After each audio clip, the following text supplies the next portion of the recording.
Oui, alors je vous salue encore dans le précieux nom du Seigneur Jésus-Christ.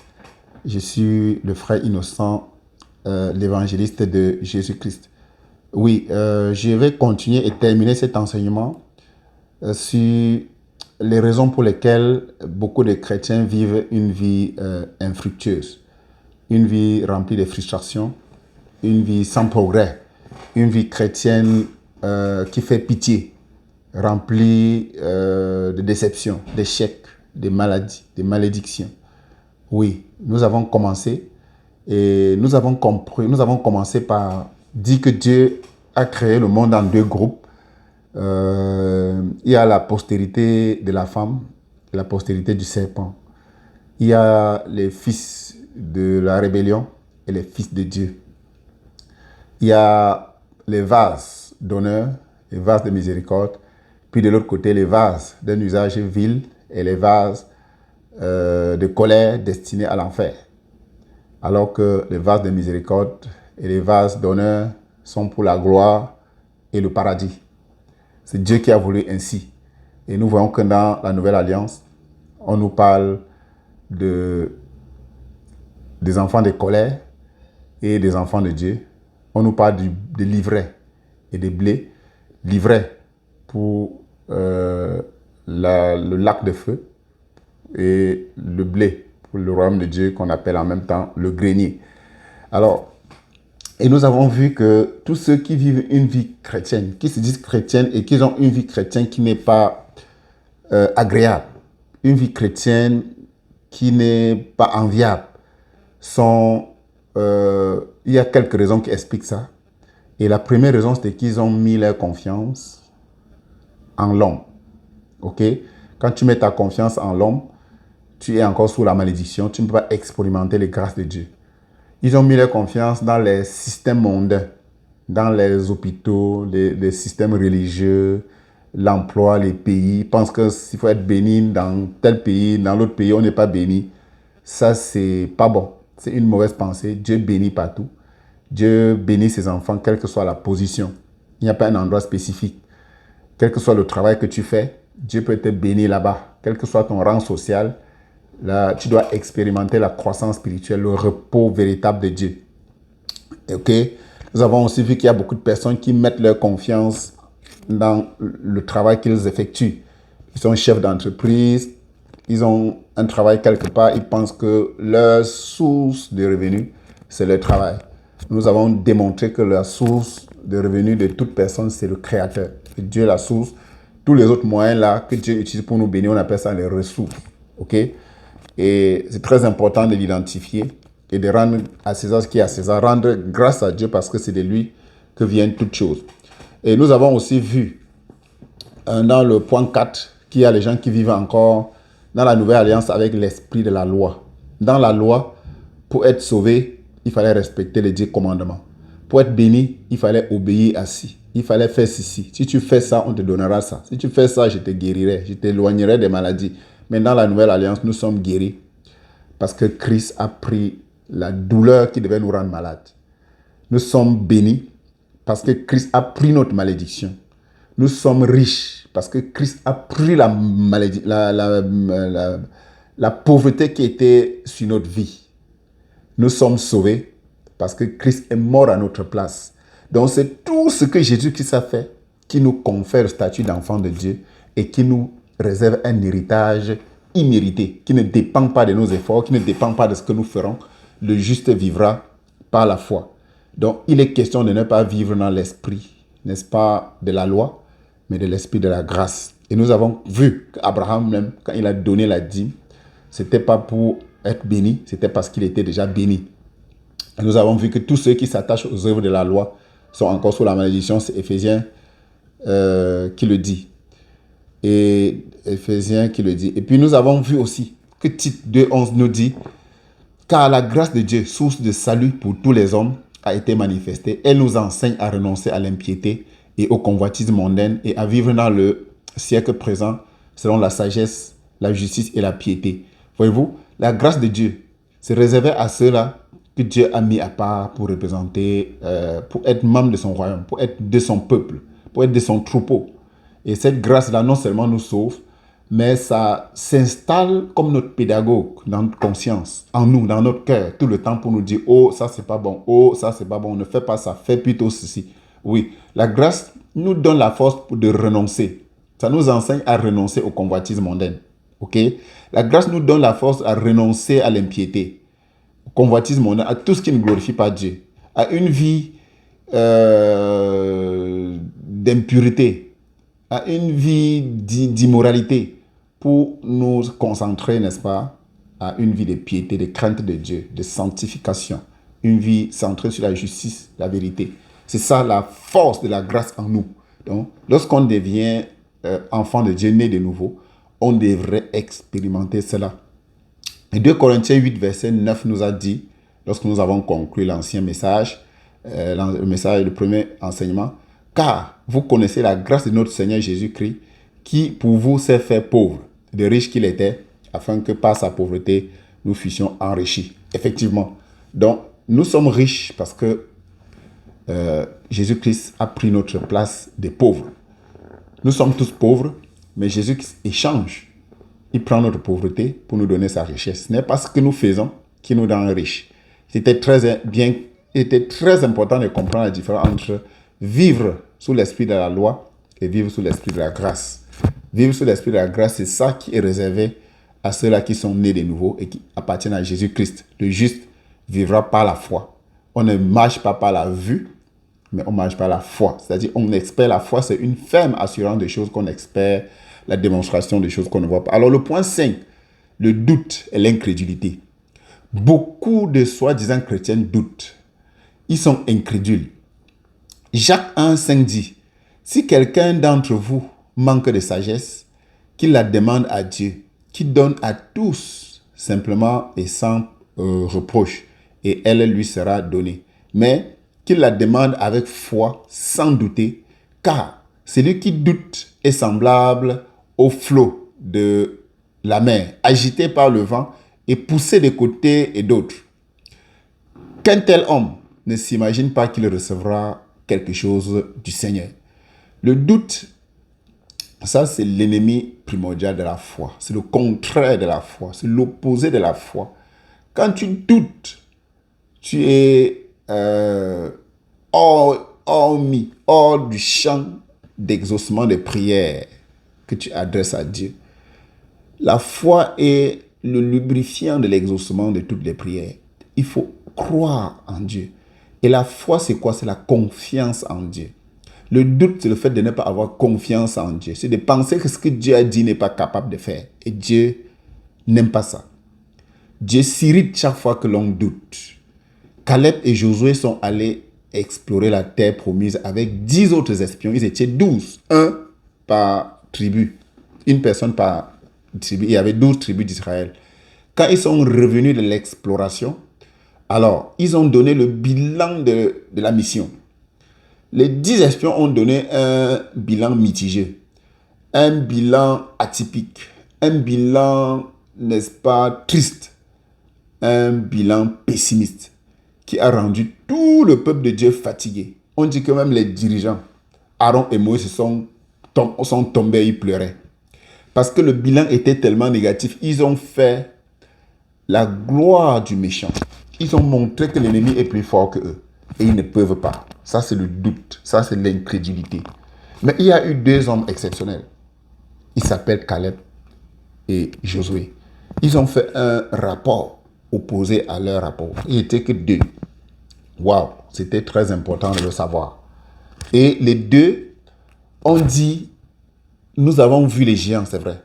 Il y a l'ennemi, il y a ceci. Mais là-bas aussi, il y a le lait, il y a le miel. Ils ont vu comment quelque chose de positif. Ils ont dit quelque chose de très important. Si l'Éternel est avec nous, l'Éternel avec nous, nous vaincrons. Donc, lorsque tu es avec Dieu, tu constitues une majorité gagnante. Même si vous êtes 2 contre 1000. Dieu a une armée invisible qu'on ne voit pas. On ne peut pas être avec le Créateur et échouer. Or, Caleb et Josué basaient leur foi sur ce que Dieu avait dit. Caleb et Josué savaient que Dieu avait dit que je vous donne ce territoire pour possession. Donc, et ils savaient donc que Dieu était avec eux. Et la Bible nous fait comprendre que de tous ceux qui sont sortis de l'Égypte pour entrer à la terre promise, il n'y a que Caleb et Josué qui ont qui sont partis de l'Égypte et ils sont arrivés à la terre promise. Tous ceux qui avaient 18 ans et plus sont morts au désert. OK? À cause de leur incrédulité. Donc, le doute est un facteur très défavorisant pour ton épanouissement sur le plan spirituel. La foi vient de la parole de Dieu. La foi vient de ce qu'on entend. Ce qu'on entend vient de la parole de Dieu. Il faut connaître la parole de Dieu et y fonder ta foi. Si Dieu a dit quelque chose, quand tu demandes ça à Dieu, ne doute pas. Sois sûr et certain que Dieu a écouté et que Dieu exaucera. Oui, c'est pour ça que la Bible nous dit qu'un tel homme ne s'imagine pas qu'il recevra quelque chose de Dieu. C'est lui qui doute. C'est lui qui n'a pas confiance à son Créateur et sous la malédiction. Il n'a pas cru, parce que c'est par le moyen de la foi qu'on obtient le Saint-Esprit, qu'on reçoit la visitation du Seigneur Jésus-Christ, qu'on reçoit la marque de Dieu en nous. Si tu doutes, tu ne recevras pas. Donc, pour la plupart des cas, ceux qui traînent les pieds, qui ne peuvent pas être transformés, qui ne peuvent pas être régénérés dans le royaume de Dieu, c'est ceux-là qui n'ont même pas encore bénéficié de la nouvelle naissance. Ils ne sont pas encore entrés dans la grâce pour ceux à qui cela est encore possible. Pourquoi? Parce que ça dépend uniquement du Créateur. C'est pourquoi on parle de la grâce. Donc, il y a beaucoup de livrets, des ivrets, des fils de la perdition à l'église qui marchent avec les chrétiens mais ne peuvent pas être transformés parce que cela ne leur était pas réservé. Oui, ils font partie de l'autre race, ceux-là qui sont les enfants de la colère. Mais toi, qui es conscient que tu es un enfant de lumière, tu es un enfant de Dieu régénéré. Tu es le sel de la terre. Tu es un vase d'honneur, un vase de miséricorde. Tu as été créé pour la gloire. Tu as été créé pour prospérer, pour être en bonne santé. OK? Il faut que tu écoutes cet enseignement et que tu mets les éléments en pratique pour pouvoir entrer pleinement dans ton héritage. Alors, le 6e élément, l'avant-dernier élément, c'est l'envie, l'insatisfaction et les plaintes. Beaucoup de chrétiens, soi-disant, envient les autres. Envient même les gens du monde. Les gens qui n'ont pas la grâce de Dieu. On les envie. Beaucoup de chrétiens sont insatisfaits. Beaucoup de chrétiens se plaignent. On se plaint de son mari. On se plaint de sa femme. On se plaint de ses enfants. Toutes les insatisfactions, on ressort ça dans les plaintes. La Bible dit que si tu veux te plaindre de quelque chose, il faut te plaindre de tes propres péchés. Lorsqu'on est en Christ, on est satisfait. On voit le positif partout. Et on supporte. On supporte et on regarde la faute en soi, pas dans l'autre. La Bible dit dans 1 Timothée 6, verset 6, c'est en effet une grande source de gain que la piété avec le contentement. Car nous n'avons rien apporté dans le monde et il est évident que nous n'en pouvons rien emporter. C'est une source de gain que la piété et le contentement. Il faut être content de l'état où tu es. OK? Si tu n'es que balayeur de rue, si tu es infirmière, si tu es médecin, si tu es vendeur à la sauvette, Bayam Salam, sois fier de cet état à l'instant. Sois content. N'envie pas les autres. Dieu nous a tous créés différents. Dieu nous a tous fait des dons différents. Nous n'aurons pas tous les dons de la même manière. Sois fier de ce qui te revient et rends grâce à Dieu. Sois fier de l'état où tu es aujourd'hui. Dieu changera. Quand moi j'ai commencé à travailler, ce n'est pas le même salaire que j'ai gagné au départ que je gagne aujourd'hui. J'ai commencé à gagner peu, mais j'étais toujours content et fier de cela. Le Seigneur a béni, il a augmenté. Je gagne presque, je peux dire 10 fois ce que j'ai gagné au départ. Mais je suis toujours content. Ça n'a pas changé mon état de joie. Je suis toujours fier. Même si j'ai gagné 1 dollar et qu'aujourd'hui je gagne 10 dollars, ça n'a pas varié. Moi, je n'ai pas été triste. Je rends grâce à Dieu à chaque étape, à chaque niveau où je me trouve. Quand j'étais célibataire, je priais pour être marié, mais j'étais content. Quand je me suis marié, on n'avait pas encore d'enfant. On était content de cet état-là. À un moment, on a même pensé que peut-être mon époux n'est pas accouché, mais on était toujours content. Après, Dieu nous a donné les enfants. On était sans maison. Dieu nous a bénis avec les maisons. On était locataire. Après, on est devenu bailleur. Après, on est devenu propriétaire. Après, on est devenu bailleur. Dieu, on était toujours content à chaque étape. Et on voyait l'œuvre de Dieu. L'apôtre Paul dit dans Philippiens 4, verset 11 que Ce n'est pas en vue de mes besoins que je dis cela, car j'ai appris à être content de l'état où je me trouve. Je sais vivre dans l'humiliation et je sais vivre dans l'abondance. En tout et partout, j'ai appris à être rassasié et à avoir faim, à être dans l'abondance et à être dans la disette. Waouh! Je puis tout par celui qui me fortifie. La phrase fétiche, car j'ai appris à être content de l'état où je me trouve. Frère, ma soeur, saisis cette phrase. Apprends à être content de l'état où tu te trouves. Sois fier et rends grâce de Dieu du peu que tu as. Ok? Dieu te prépare à une étape, pour une étape supérieure. On passe à l'étape inférieure pour à l'étape supérieure. Ne saute pas des étapes, vas-y tranquillement, mais sois content, rends grâce à Dieu pour ce que tu as déjà. Ok, peut-être tu as un travail qui n'est pas bien payé, il y a des gens qui n'ont même pas de travail, il y a des gens qui n'ont même pas fréquenté, mais ils sont toujours à la charge de Dieu. Dieu s'occupe d'eux. La Bible dit que Dieu fait pleuvoir sur le champ du méchant et sur le champ du bon. Même celui-là qui fait du mal, Dieu le protège. Parce que tous les méchants travaillent pour Dieu. Tu te plains de tout. Tu passes tout ton temps, n'est-ce pas, à lutter contre Satan. Tu penses que c'est Satan la source de ton problème. Non, c'est toi-même. Satan est un fidèle serviteur de Dieu. Satan sert Dieu comme toi. Si tu es un enfant de Dieu, un enfant de lumière, tu sers Dieu de l'autre côté. C'est juste que Satan sert Dieu du côté négatif. Parce que c'est Dieu qui a tout créé. Dieu a tout créé pour un but, même le méchant pour le jour du malheur. Ok? Dieu s'occupe de toi au même titre qu'il s'occupe du méchant. Alors, sois fier de ton état. Arrête de lutter contre les esprits que tu ne vois pas. Tourne-toi vers Dieu comme Job. Quand Job a été dans l'agonie, dans la souffrance, il ne s'est jamais plaint de Satan. Il s'est tourné vers Dieu. Il dit, Seigneur, je sais que c'est toi. Tu es capable. Qu'est-ce que j'ai fait? Viens ici me dire ce que je dois faire. Qu'est-ce que je dois faire pour sortir de là? Montre-moi ma faute. Il s'adressait à Dieu. Il ne s'est jamais attaqué à Satan parce qu'il savait que Satan ne peut pas venir t'attaquer si Dieu ne lui a pas donné l'autorisation. Le jeune Joseph, quand il était, n'est-ce pas, esclave hébreu chez Potiphar, chez le grand commandant de l'armée du Pharaon, il avait mille et une raisons de se plaindre. De se plaindre de ses frères qui l'ont tué, ok, qui l'ont sacrifié. Il était un moindre rien, mais il était content, il faisait bien son travail. La Bible nous dit que quoi que vous fassiez, faites-le bien comme pour le Seigneur. Et c'est ce que Joseph faisait. Étant esclave, il travaillait comme pour le Seigneur. On dit que la maison de ce monsieur, tout ce qu'il faisait réussissait, tout prospérait à cause de la présence d'un saint. Alors c'est comme ça que nous devons être. La présence d'un saint quelque part fait toute la différence. Et Joseph prospérait. Son patron prospérait. À partir de cette étape, on l'a accusé, il est allé en prison. Même en prison, je n'ai pas vu de plaintes. La Bible ne nous présente pas. Il ne s'est plaint de rien. Il a continué. Même en prison, il faisait du bien. Il bénissait ceux qui étaient là. Il interprétait les rêves. D'ailleurs, c'est par ce chemin-là que Dieu l'a sorti de là pour qu'il devienne ce qu'il est devenu. Alors, être reconnaissant à Dieu, ne pas vivre une vie envieuse, vivre une vie de satisfaction permanente. J'ai appris à être content de l'état où je me trouve. L'étape où tu es maintenant, ma soeur, mon frère, cesse de te plaindre.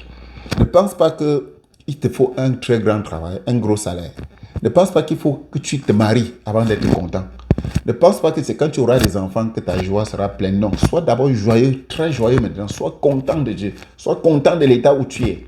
Tu as fini le travail, tu as fini la formation, tu n'as pas de travail. Rends grâce à Dieu. Sois fier de cette étape-là. Tu es en train de souffrir dans ton lieu de travail, de la discrimination, de la torture, des menaces. Sois fier. Tu es avec les parents qui te menacent. Sois fier de cette étape-là. Tu es à l'école de Dieu. À chaque jour suffit sa peine. Dieu te forme pour t'amener à une étape plus élevée. Sois content. Cesse de te plaindre. Cesse de pleurer. Cesse, n'est-ce pas, d'envier les autres. Sache que tu es unique et que Dieu veut t'amener quelque part. Dieu a un chemin pour toi. Unique. Dieu a une position pour toi. Tu as été créé pour accomplir une mission précise pour le Créateur. Sois concentré. Sois moins agité. Dieu va te conduire tranquillement dans ce que tu dois faire chaque jour pour lui être agréable. Alors, je rends grâce à Dieu, toi qui suis ce message et qui passe sûrement par des situations assez désagréables, très insatisfaites. Alors, Saisis cette parole, médite là. Le Seigneur utilisera sûrement ma voix pour te parler et pour te placer où est-ce que tu recevras la plus grande bénédiction dont tu as besoin. Alors, le dernier point, pas de moindre, ok, ce sont les fausses connaissances. Beaucoup de chrétiens souffrent. Beaucoup de soi-disant chrétiens souffrent parce qu'ils sont intoxiqués. Oui, moi j'étais une victime. Ils sont remplis de fausses connaissances. La Bible dit dans Jean 8, verset 32 que vous connaîtrez la vérité et la vérité vous affranchira. Être affranchi, c'est être libéré. La vérité vous détachera, vous déliera. La vérité vous sortira des ténèbres, de l'ignorance. Romains 8, verset 10 nous dit, « Ainsi la foi vient de ce qu'on entend, et ce qu'on entend vient de la parole de Christ. » Oui, la parole de Dieu est la source de la foi, mes bien-aimés. La parole de Dieu est la vérité. C'est pour ça que Jean 17, 17 dit, « Sanctifie-les par ta vérité, ta parole est la vérité. » Ce qui sanctifie, c'est la parole de Dieu. La parole de Dieu est une épée à double tranchant. La parole de Dieu est puissante. Oui, c'est cette parole-là dont tu as besoin, la parole de vérité. Ce ne sont pas les littératures chrétiennes. Je peux même te dire d'arrêter de lire la littérature chrétienne. Médite la parole de Dieu. Médite la parole de Dieu jour et nuit. Que ce livre de la loi ne s'éloigne point de ta bouche. Médite-le jour et nuit pour avoir du succès, pour réussir dans tout ce que tu entreprendras. C'était les sages conseils que l'Éternel donnait à Josué quand il devait conduire le peuple de Dieu du désert vers la terre promise.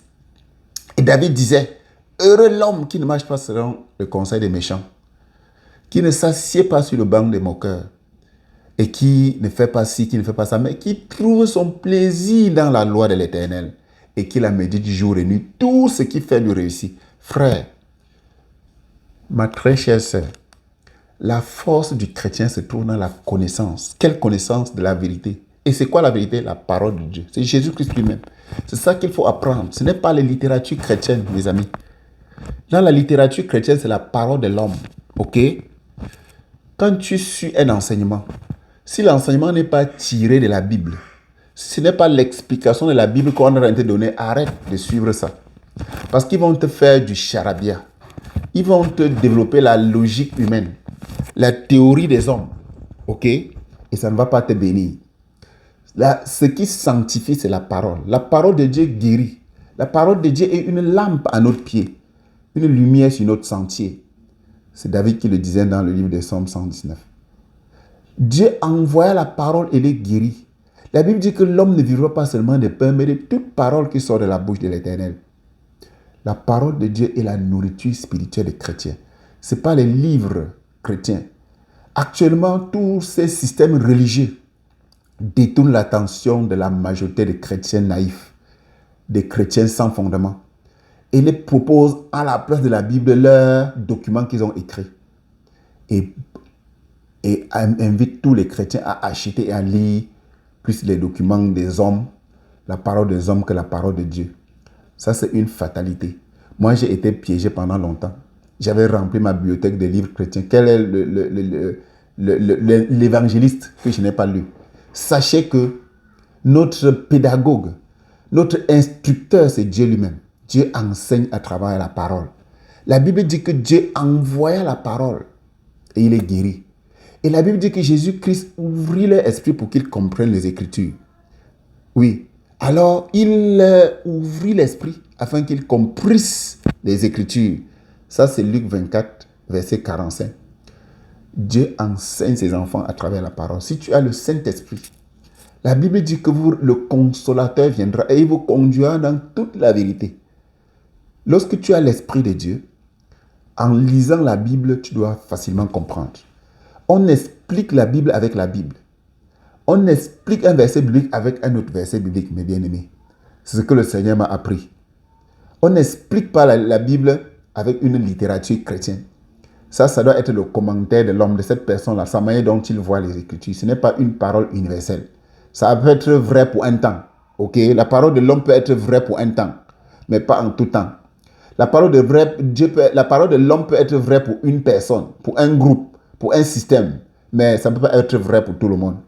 La parole de l'homme peut être vraie dans un environnement, ok, dans un pays, mais ça ne peut pas être vrai partout. La parole de l'homme peut être vraie pour une saison. Ça ne peut pas être vrai en tout temps. Seule la parole de Dieu est universelle. Elle est vraie. La parole de Dieu est la vérité, qui sanctifie les saints. C'est la parole de Dieu qu'il faut consommer sans modération, jour et nuit. Il n'y a nulle part dans la Bible où on a demandé de lire les paroles des hommes. Au contraire, en lisant les paroles des hommes, c'est une manière de se reconfier à l'homme. Et c'est une malédiction. Moi, je ne lis presque plus la littérature chrétienne. Oui, presque plus. Parce que c'était pour moi une source de distraction. Vous allez voir un thème dans la Bible, 10 personnes vont écrire et auront 10 idées différentes, 10 points de vue différents. Ça prouve que nous n'avons pas besoin de lire la parole de Dieu pour être nourris spirituellement. La parole des hommes, c'est la Bible qui est notre source. C'est la Bible qui est notre littérature à consommer à chaque jour. C'est ça que je lis tous les jours avec mes enfants à la maison. La littérature chrétienne, là, elle est approximative, elle est facultative, pardon. La Bible, elle est vraiment nécessaire. La parole de Dieu, c'est ce que nous devons lire tous les jours. 2 Timothée 3, verset 15 dit, « Dès ton enfance, tu connais les saintes lettres qui peuvent te rendre sage à salut par la foi en Jésus-Christ. » Voyez-vous, c'est la Bible qu'on lit de l'enfance jusqu'à la vieillesse. Les saintes lettres, on appelle les saintes lettres. Dieu n'a pas gardé ces livres-là, ces paroles-là pour rien. C'est parce que toutes les générations passeront par là. Ok? Et il est écrit que dans Acte 17, verset 11, qu'il y avait certains juifs, lorsqu'ils écoutaient la parole de Dieu, ils examinaient les Écritures chaque jour pour voir si ce qu'on les disait était vrai, si c'était écrit. Alors, si tu ne connais pas la parole de Dieu, quand tu vas sur les enseignements d'un serviteur de Dieu, comment tu sauras qu'il cite la parole? Beaucoup ne citent même pas la parole. Ils commencent à enseigner sans lire un verset. Il explique sa philosophie. Il explique son raisonnement. Et beaucoup de gens applaudissent. Ils disent Amen. Non. On ne dit Amen qu'à la parole de Dieu. Et s'il cite la parole de Dieu, ce n'est pas lui qui mérite Amen. L'Amen, c'est à Dieu. C'est la personne qui est l'auteur de la Bible. Hein? Et la Bible nous dit que toute écriture est inspirée de Dieu. Toute écriture est inspirée de Dieu pour enseigner, pour corriger, pour instruire dans la vérité et dans la justice. Ce qui doit être l'objet, qui doit faire la base de tout enseignement, c'est là, sont les saintes écritures, c'est la parole de Dieu, ce n'est pas la parole de l'homme, mes amis, c'est la parole de Dieu. Donc méfiez-vous de tous ces enseignants-là qui vous ramènent à leurs livres. C'est devenu un marché, c'est devenu un sujet de corruption, un sujet de distraction. C'est devenu le plan que l'ennemi utilise pour détourner les enfants de Dieu de la vérité. Et c'est pour ça que beaucoup des enfants de Dieu ne portent pas du fruit parce qu'ils ne sont pas en contact de la vérité. On les empêche de lire la parole de Dieu. Ou alors, on les fait lire la parole de Dieu superficiellement. Non. En toi, tu as ce qu'il faut pour comprendre les Écritures. Tu n'as pas besoin d'un enseignant particulier. L'enseignant des chrétiens, le pédagogue des chrétiens, c'est Jésus-Christ lui-même. C'est le Saint-Esprit. Le Saint-Esprit nous conduira dans toute la vérité. Le roi David disait, Seigneur, enseigne-moi tes statuts. Oui, enseigne-moi tes statuts et je les observerai. Le Seigneur enseigne. Demande à Dieu de t'enseigner. Moi, je suis inscrit à l'école de Dieu depuis des années. Et Dieu m'enseigne tous les jours. Dans la méditation, Dieu me parle. Dieu parle à ses enfants. Et Dieu parle à ses enfants. Matthieu 13, verset 10 dit, les disciples s'approchèrent de lui et lui dit, pourquoi leur parles-tu en parabole?